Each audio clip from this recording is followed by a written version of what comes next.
Que a graça e a paz do Senhor Jesus esteja sobre o seu coração e a sua vida nessa manhã. É um privilégio poder estar com vocês aqui para compartilhar a palavra do Senhor e aquilo que Ele tem colocado em nossos corações. Estamos felizes. Essa é a Betânia. Nossa missão, nós existimos para levar pessoas até a presença de Jesus. E nós fazemos isso acolhendo as pessoas e levando as pessoas por um caminho. É um processo de discipulado que começa com conhecer Jesus, você amadurece em Jesus e você frutifica para Jesus. Esse é o nosso objetivo e esperamos que você venha junto conosco. E se você está aqui pela primeira vez, você também já está convidado. Quero convidar você a abrir sua Bíblia comigo, por favor, no Evangelho segundo a narrativa de Mateus, capítulo de número 7. Hoje, a última mensagem dessa série, O Caminho da Vida.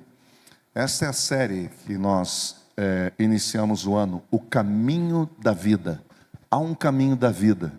E quando a gente pergunta que caminho é esse, aí a gente vai prestar atenção em Jesus, porque Ele está falando sobre esse caminho, o caminho da vida. São tantos os caminhos que são propostos hoje, há tantas vozes. E a pergunta natural é: qual caminho seguir? Aí Jesus chega e se apresenta dizendo: eu sou o caminho. Eu sou o caminho, a verdade e a vida. Então hoje nós vamos falar sobre o caminho da prudência, segundo o que o Senhor Jesus nos ensinou. Capítulo 7, por favor, é a última perícope desse texto. Versículo 24. Portanto, quem ouve essas minhas palavras e as pratica, é como um homem prudente que construiu a sua casa sobre a rocha. Caiu a chuva, transbordaram os rios, sopraram os ventos com muita força contra aquela casa e ela não caiu. E por que ela não caiu? Porque ela tinha os seus alicerces na rocha. Mas quem ouve essas minhas palavras e não as pratica, é como um insensato que construiu a sua casa sobre a areia. Interessante. Caiu a chuva, transbordaram os rios, sopraram os ventos com força e com muito ímpeto contra aquela casa e ela caiu. Foi grande a sua ruína, foi grande a sua queda. Quando Jesus acabou de dizer essas coisas, a multidão ou as multidões que estavam ali ficaram maravilhadas com o seu ensino. Sabem por quê? Porque ele as ensinava como quem tem autoridade e não como os mestres da lei. Mestres da lei que eram conhecidos sabedores da Escritura, mas também eram conhecidos como aqueles que tinham muita teoria e não tinham prática. E Jesus está chamando a nossa atenção para praticar. Esse é o desafio dessa manhã. Vamos orar mais uma vez. Senhor, muito obrigado. Obrigado pelo privilégio que Tu me dás de estar aqui com os Teus filhos, com as Tuas filhas. E peço que o Senhor ilumine a nossa mente e os nossos corações, para que esta palavra possa entrar, produzir frutos e transformar a nossa vida para a Tua glória, em nome de Jesus. Amém. Jesus está concluindo o seu sermão. A maioria daquelas pessoas não sabiam ler. Elas estavam impressionadas, como que alguém tão simples quanto Jesus, que veio de uma região simples, nasceu numa cidade simples, poderia trazer tanta sabedoria para eles. E tudo que eles estavam ouvindo ali era a primeira vez em toda a história daquelas pessoas que eles estavam ouvindo um conteúdo, um ensino, daquela grandeza, com aquela profundidade. De modo que, quando ele encerra o seu sermão, chama a nossa atenção, e aí Jesus mais uma vez nos surpreende, porque ele usa um contraste. Ele usa um contraste para fazer a conclusão do seu sermão. E esse contraste que ele usa são de imagens extremamente simples, que qualquer pessoa ali entendeu sem perguntar. Era autoexplicativo. Aliás, tudo que Jesus fala já é autoexplicativo. O que ocorre é que nós temos que ouvir com os ouvidos do coração.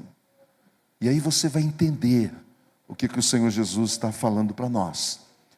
Então ele faz essa distinção, ele traça esse paralelo. Ele diz, olha, uma coisa é construir, é ouvir a palavra e praticar. Este que ouve e pratica, a casa vai permanecer. Agora, aquele outro que também ouve, interessante, as mesmas palavras, o mesmo conteúdo, o mesmo ensino, mas não as pratica, a consequência, o desdobramento é outro. Se não, veja comigo o versículo 24, por favor, mantenha a sua Bíblia aberta, e veja comigo. Portanto, quem ouve essas minhas palavras, veja que os dois grupos de pessoas aqui estão ouvindo. Jesus divide a humanidade em dois grupos. É muita ousadia. Mas é exatamente isso que acontece. A humanidade pode ser dividida entre aqueles que ouvem e praticam e aqueles que ouvem e não praticam. Esse é o caminho da prudência, que é daqueles que ouvem e praticam. Ele está dizendo, ele está falando com as pessoas, dizendo, olha, quem ouve essas minhas palavras e as pratica é como um homem prudente que construiu a sua casa sobre a rocha. Sobre a rocha. Desde sempre, desde que os homens, ou de que o homem saiu da caverna e teve que construir a sua casa, ele aprendeu que não é em qualquer lugar, não é em qualquer lugar que você constrói uma casa. No Brasil, nós temos muitos exemplos de comunidades inteiras que estão em lugares extremamente perigosos, sujeitos a desabamento, e a gente sabe disso, e é triste a gente constatar isso. E tem gente que está lá, pendurado naquele barranco. Eu não sei como é que consegue dormir diante da primeira chuva. Toda vez que chove muito, e porque nós temos aqui um envolvimento com a Zona Sul, nós estamos sempre preocupados. Ô Senhor, guarda aquelas famílias. Quem anda com a gente lá naquelas bandas sabe do que eu estou falando. Há casas que estão exatamente no caminho do rio da chuva, do desaguamento pluvial. Fica no meio, passa por baixo da casa. É um risco constante. Jesus estava explicando isso para as pessoas. E é interessante que a pergunta que pode ser feita é por que Jesus falou sobre isso? Por que ele conclui falando essas coisas? Porque ele conhece o ser humano. Ele sabe quem sou eu e quem é você. Ele sabe para quem está falando e ele sabe que nós somos muito indisciplinados, displicentes até, muitas vezes. E que a gente ouve as coisas, mas não pratica. Eu vou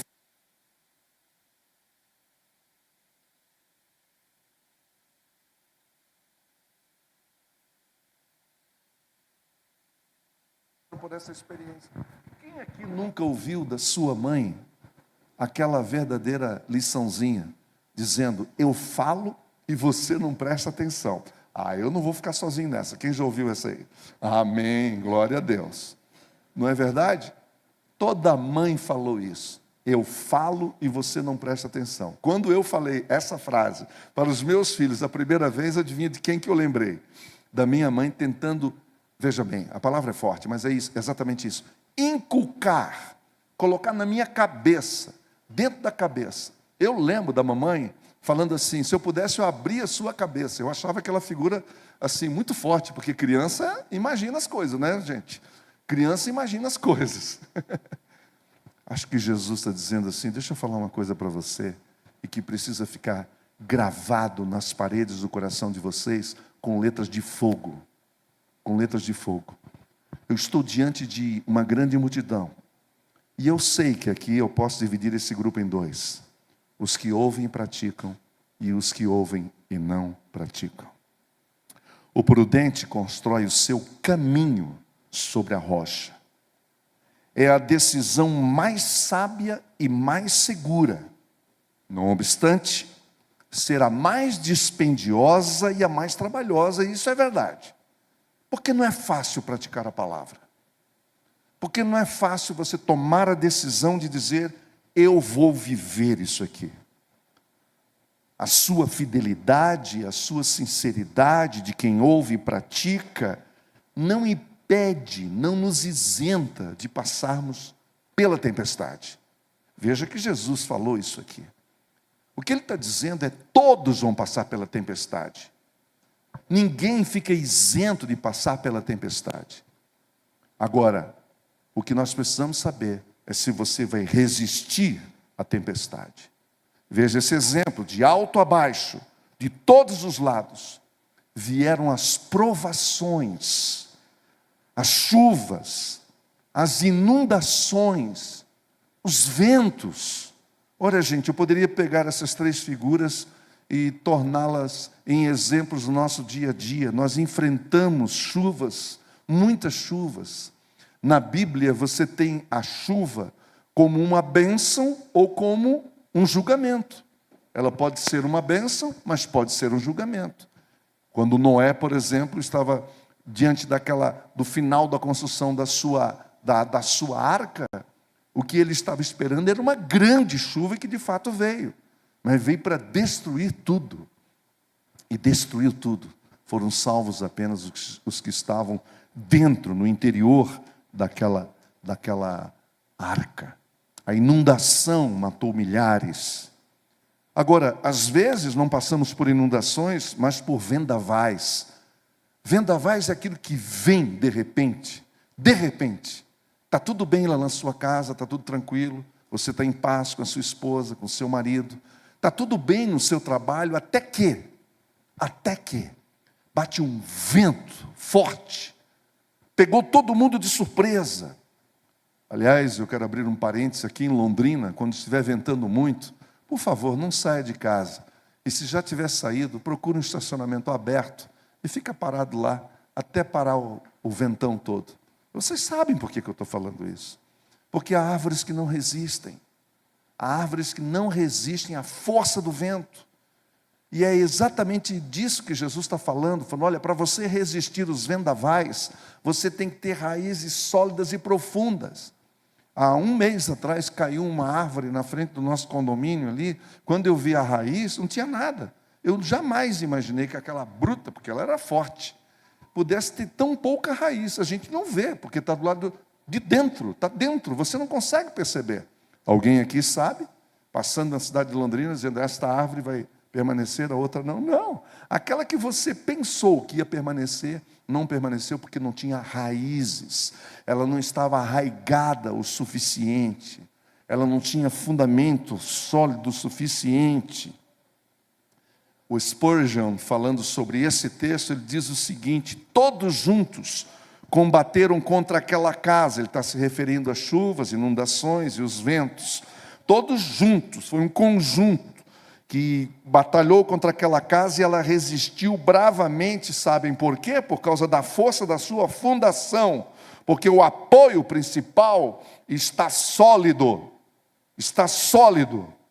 toda a casa é preservada, ela não caiu, ela pode ter sofrido avarias, e muito maltratada, o que normalmente acontece mesmo, por causa das intempéries, mas ela ficou firme, e permaneceu de pé. Nós temos cicatrizes, certo? Nós temos cicatrizes de inundações, de tsunamis, de vendavais, que nós passamos na nossa vida. E a gente não tem muita alegria de lembrar dessas coisas, e por isso nós temos cicatrizes. Mas pela graça de Deus e para a glória de Deus, nós permanecemos em pé. Mas não é por causa de nós, é por causa daquilo que vive em nós. Por isso toda glória seja dada ao fundamento, que é a rocha, que é a palavra que sai dos lábios de Jesus. Por isso eu te digo, não subestime as palavras de Jesus. Você não está ouvindo qualquer um. Você não está ouvindo um pastor de uma comunidade. Você não está ouvindo um líder de uma comunidade. Eu estou dizendo para você não subestimar as palavras de Jesus. Não caiu porque estava edificada sobre a rocha eterna, que é Jesus. No segundo momento, o Senhor Jesus agora usa o exemplo negativo. Veja, por favor, comigo no versículo 25 ou 26. Mas quem ouve essas minhas palavras e não as pratica, é como um insensato. Insensato. É assim que Jesus vê aquele que é o teórico, aquele que só conhece de cor, só conhece o texto, mas não o pratica. E Jesus não está expondo ninguém aqui, muito pelo contrário, Ele está chamando a nossa atenção para nós ficarmos despertos, para não cairmos na insensatez. Jesus chama de insensatez você conhecer algo e não praticar aquilo. É isso que Ele está nos dizendo e nos alertando. Olha que interessante. E Ele construiu a sua casa sobre a areia. Eu não entendo nada de construção, mas eu sei o perigo que isso acontece, o perigo dessa coisa, de construir em cima da areia. Caiu a chuva. Veja que são as mesmas coisas, os mesmos fenômenos. Transbordaram os rios, e rios têm um problema, que eles minam a estrutura por baixo, que você sabe que a água, ninguém segura a água, ninguém segura a água. Tem um poder extraordinário, incrível. As tempestades têm esse poder de nos destruir, elas minam, e muitas vezes silenciosamente. Quem nunca aqui ouviu situações onde rodovias desabam? Como que pôde aquilo? A água minando, que colocou tudo abaixo numa estrutura antes impensável que ela poderia ser destruída. Caiu a chuva, transbordaram os rios, sopraram os ventos e deram com força, com violência contra aquela casa, e ela caiu, e foi grande a sua ruína. Dentro de cada uma das nossas casas, ouça o que eu vou dizer, nós temos que ter pelo menos uma pessoa dentro de uma casa, o ideal é todos, mas nós precisamos de pelo menos uma pessoa dentro da sua casa, da sua família, que esteja com os pés sobre a rocha, porque a tempestade vai vir, e essa casa precisa ser cuidada, e o Senhor vai usar você para abençoar essa casa, essa família. O Senhor vai usar você, para segurar a onda, para segurar a batalha, porque ela virá. Todos os dias nós somos colocados debaixo de batalha. Agora, se tiver mais uma pessoa, daí isso facilita tanto que a gente vai dividindo o peso. São duas pessoas que vão estar segurando ali. Eu fico pensando e imaginando o que aconteceria com a nossa casa, se nós tivéssemos esta palavra de Jesus e a levássemos literalmente para a nossa prática e pudéssemos praticar o que Jesus nos ensinou. O insensato, ele não queria perder tempo, preste atenção, com alicerces. Ele contentou-se em construir sobre a areia mesmo. Vamos fazer isso aqui rapidinho. Esse negócio de fazer fundação leva tempo e gasta dinheiro, não é assim que a gente fala? Esse negócio gasta tempo e leva dinheiro. E é interessante porque quem olha de fora não percebe a diferença entre as duas casas, porque ambas estão lindas. Em dia de sol está tudo certo, em dia que não tem provação está tudo tranquilo, todas as casas são iguais, todos os casamentos são iguais, todas as famílias são iguais. A única diferença estava nos alicerces, e estes não podiam ser vistos. Como Jesus ele é pedagógico, olha o que ele está ensinando aqui, que o mais importante não é o que se vê pelo lado de fora, mas é aquilo que está muitas vezes debaixo da terra. A única diferença entre as duas casas estava nos alicerces, e estes não podiam ser vistos. Perto da nossa casa estão construindo um novo prédio lá. Você já reparou o tempo que se usa até aparecer a construção? Todas as semanas eu vou, uma das empresas que eu vou lá compartilhar o evangelho logo cedo, é uma construtora. E para mim lá é muito fácil falar sobre essas coisas, que eu falo, ali os engenheiros já vão entendendo tudo que eu estou dizendo. E eu falo para eles, olha a importância da fundação. Quando eu falei isso, o engenheiro, um dos dos donos lá da empresa, disse algo interessante. Falou, você não sabe a quantidade de dinheiro que vai daqui para baixo e não aparece nada. É onde nós gastamos mais dinheiro, é para baixo e ninguém vê. Bom, você sabe disso, não é? E ninguém vê. Olha que interessante, Jesus está usando esse exemplo para nos chamar a atenção, dizendo, olha, não deixe essas palavras ficarem só no seu coração, mas permita que elas venham ser, eu vou usar uma palavra do povo antigo agora, o povo da roça, seja como um espigão que entra, vai lá no fundo e dá uma base fundamental. Lá de fora, todo mundo parece firme, mas é na hora da tempestade que a gente vê. É a tempestade que vai mostrar do que é que nós somos feitos. Casamentos são maravilhosos até o dia que vem a tempestade. Amizades são lindas até o dia que vem a tempestade.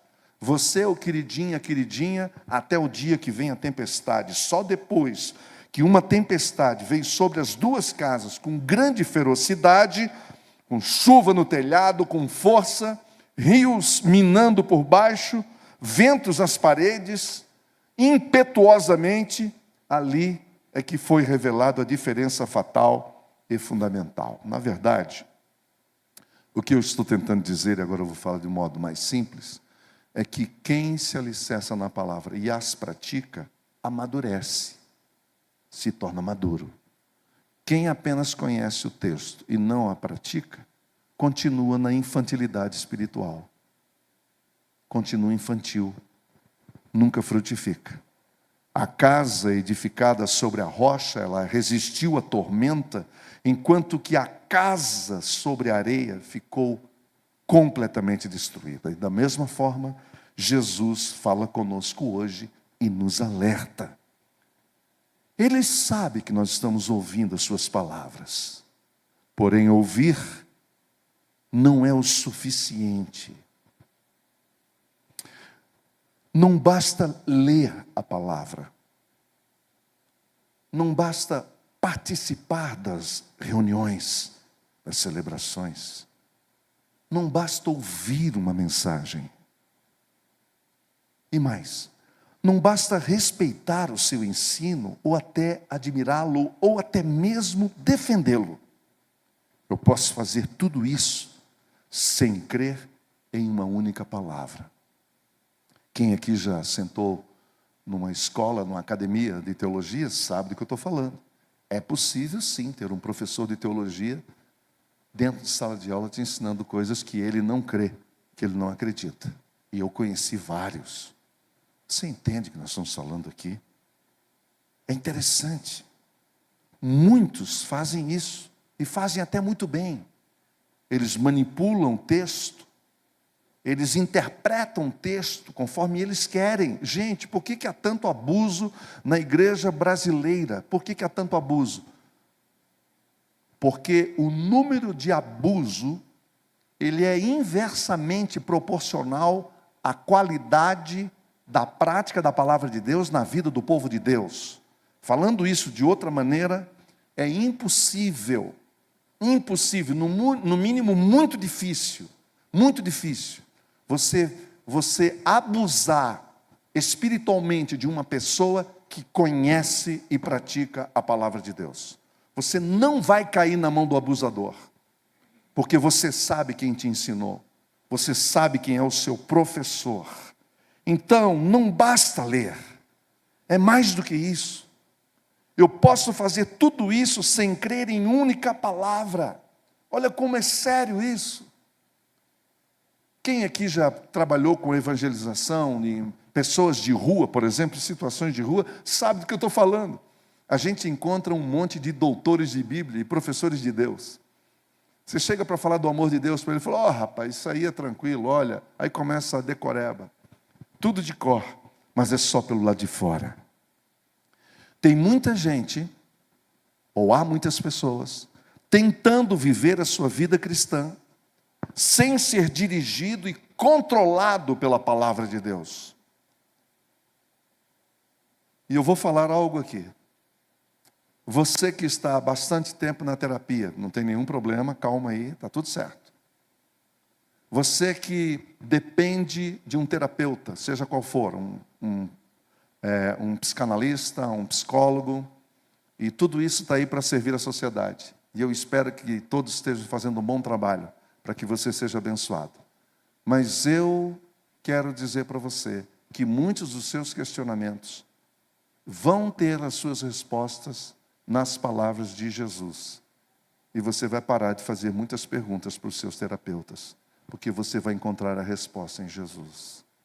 Porque muitas das nossas perguntas, das nossas lutas interiores, dos nossos sentimentos, das nossas doenças emocionais, isso é falta de ouvir Jesus. É falta de estar aos pés de Jesus e praticar o que Ele receitou para você, o que Ele indicou para você. É isso. Por isso Jesus adverte, é preciso dar mais um passo, é preciso escolher o caminho da prudência. O caminho da prudência é a parte do caminho da vida que nos leva, ouça isso, a discernir a voz e as palavras de Jesus de todas as outras e obedecê-lo.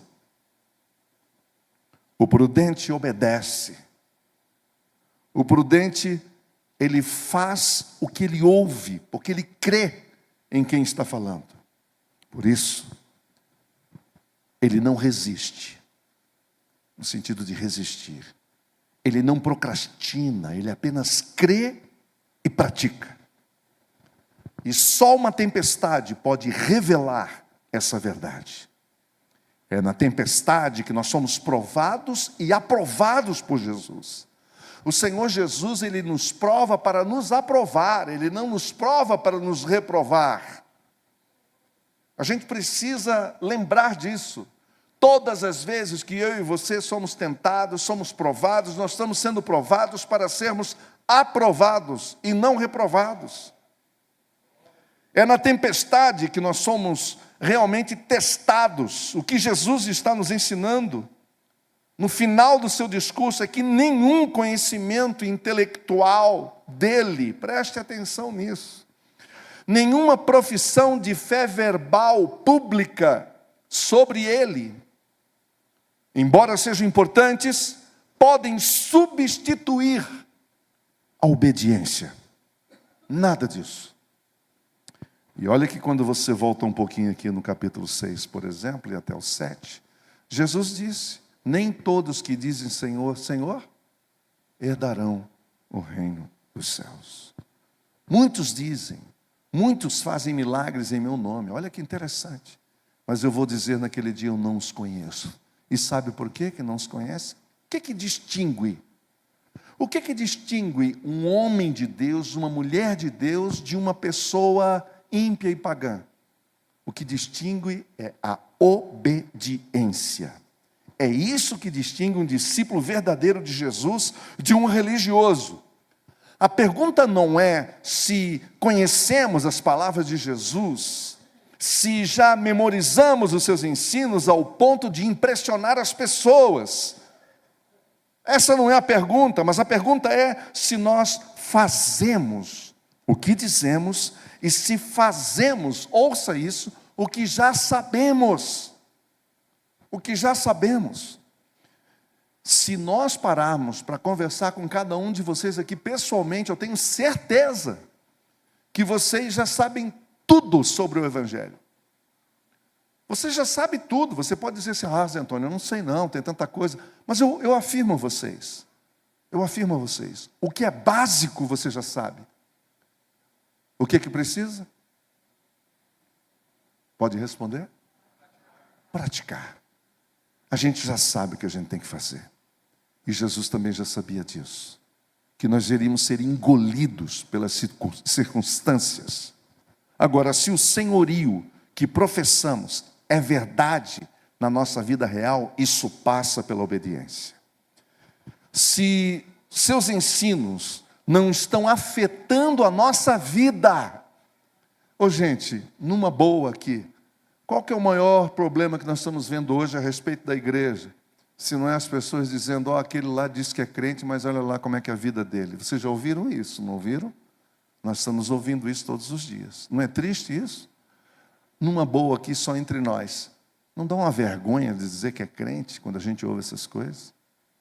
Não dá uma vergonha? Sabe por quê? Se isso dá para nós, imagina para Jesus, envergonhando o nome de Jesus, com a nossa prática totalmente divorciada do nosso discurso. Então, se o que ele ensinou não afeta as nossas conversas, o conteúdo das nossas conversas tem que mudar. Tem que mudar, não tem como continuar o mesmo. Eu era o cara que tinha um rol de piadas. Bom, a gente que é da caserna, ou seja, que serviu o serviço militar, né? O que nos divertia, na época não tinha telefone celular, eram as rodas de piada. Então, quanto mais você contava piadas mais interessantes e mais apimentadas, mais aceito você era no grupo. Então, nossa disputa, a concorrência entre nós era quem tinha mais piada, mais engraçada e mais picante para contar. E eu tinha meus halls lá. E eu nascido dentro de igreja, etc, etc. Um dia eu tive um encontro com Jesus. E foi uma das coisas mais difíceis que eu lutei muito contra. Foi contra esse hall de piadas que eu tinha, que era para agradar as pessoas, depois é que eu entendi isso, que eu as usava como um artifício para atrair, para ser benquisto pelas pessoas, para ser aceito no meu grupo. E a outra coisa foi palavrão, que foi muito difícil, para me livrar dessas coisas. Você está entendendo? Foi uma guerra. Mas, ou a palavra de Jesus, transforma a minha vida, ou eu conto essas piadas e Jesus está ali no meio, e eu posso contar tranquilamente, sabendo que não tem nada que vá envergonhar o nome de Jesus, ou o conteúdo das minhas falas vai mudar o meu vocabulário, e eu vou conversar normalmente, porque eu sei que Jesus ali está, entendeu? Ou eu sou apenas um religioso. As nossas escolhas e os nossos caminhos têm que ser afetados diretamente pela palavra do Senhor, mas as nossas vontades, os nossos desejos. Depois que você entregou a sua vida para Jesus, você não faz mais o que você quer. Você agora é escravo de Jesus. Você faz o que Ele quer. Então, nós não estamos aqui para perder tempo. O caminho que vai nos dar um ano novo, e o caminho da vida, é o caminho da prudência. O caminho da prudência é obedecer.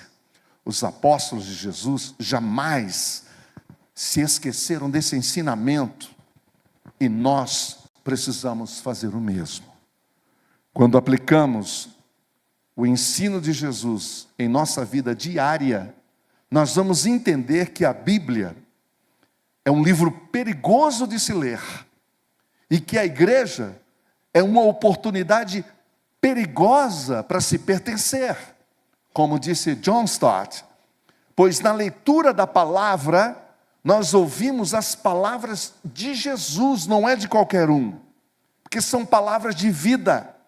E quando nos filiamos à igreja de Jesus, nós dizemos que cremos em Cristo Jesus. Esta é uma declaração teológica, que aliás hoje, e no Brasil já está começando a ficar mais apertado o cerco, vai ficar cada vez mais difícil de fazer esta afirmação pública, dizendo eu pertenço a Jesus e eu pertenço à igreja de Jesus. E vocês sabem do que eu estou dizendo. Não estou sendo apocalíptico aqui. É só olhar para fora e vocês vão ver. Quanto que isso hoje é um risco de você se identificar com Jesus e com as palavras de Jesus. Ao afirmar e declarar isso, nós demonstramos que pertencemos a um grupo descrito por Jesus como aqueles que ouvem os seus ensinos e o chamam de Senhor. Tu és o meu Senhor. É isso que eu estou dizendo quando eu pratico a palavra de Deus. Quando eu apenas ouço e não afirmo isso com a minha vida, com a minha prática, eu estou dizendo ao contrário, que eu não creio que Ele é o meu Senhor, eu só o quero como o meu Salvador. Assim,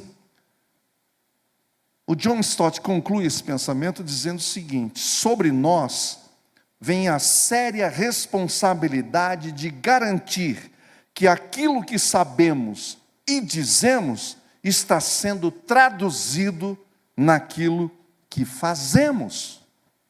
Porque, agora digo eu, porque nós somos a Bíblia que os nossos amigos leem. Alguns amigos de vocês já até convidaram para vir aqui na Betânia, e o que eles disseram, cara, esse negócio de crente, velho, ficar dando dízimo para pastor, você está louco. É essa a ideia. E muitos crentes estão sendo perseguidos hoje, não é porque eles amam Jesus e estão ouvindo a palavra de Jesus ou praticando a palavra de Jesus, é o contrário, é porque eles têm um testemunho sofrível. É por falta da prática da palavra de Jesus que exatamente as pessoas estão se revoltando contra a igreja de Cristo. Por isso, aqueles discípulos de Jesus eram conhecidos como os do caminho. Era essa a pecha. Foi a primeira marca que eles receberam. São os do caminho, porque seguiam aquele que estava sempre no caminho e seguiam o caminho daquele que se dizia: eu sou o caminho. Concluindo, o caminho que Jesus propõe é totalmente diferente do que o mundo propõe. Ele nos incentiva a renunciarmos, presta bem atenção, essa cultura vigente, essa cultura sorrateira, essa cultura secular que nos cerca, que vem crescendo de modo assustador. Ele chama a nossa atenção e dizendo: vamos renunciar isso que está aí, essa cultura sem Deus. Eu não quero Deus na agenda, eu não quero Deus na minha vida. Esta é uma agenda secular, para vir para uma outra agenda, da contracultura. Porque o que Jesus propôs aqui no Sermão da Montanha foi uma contracultura. Foi contra tudo aquilo que imperava, não apenas no mundo religioso da sua época, mas também político e econômico. Porque o sermão fala sobre tudo isso, embora a gente não tenha abrangido todos os tópicos do sermão nessa série. Mas o que fica claro é que Jesus se levanta como uma proposta de contracultura. Só assim nós seremos sal da terra e luz do mundo.